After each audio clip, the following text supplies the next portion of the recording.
Meillä Suomessa, siellä Pohjois-Suomessa on Kempeleen kunta ja sieltä tulee sitten joka lasten karusellikisaan upeita lauluja ja niille hienoja esittäjiä. Niinpä tämänvuotinen voittajakin on sieltä kotoisin, pohjoisten puhurien poika Antti Annola. Antti on Karuselli 99 võitja. Ta on 9-aastane ja elab Kempeles.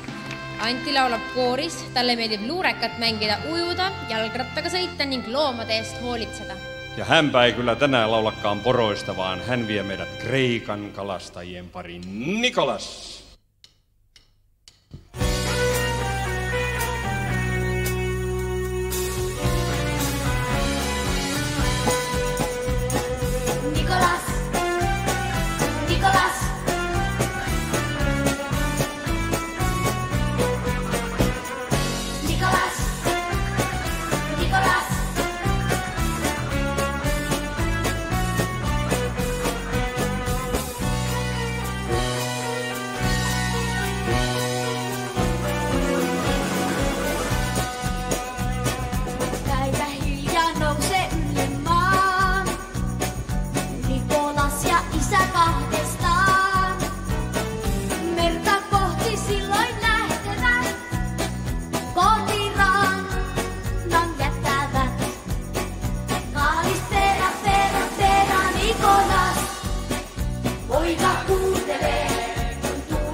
Laiturilla odottaa, tutun veneen kohta nähdä saa.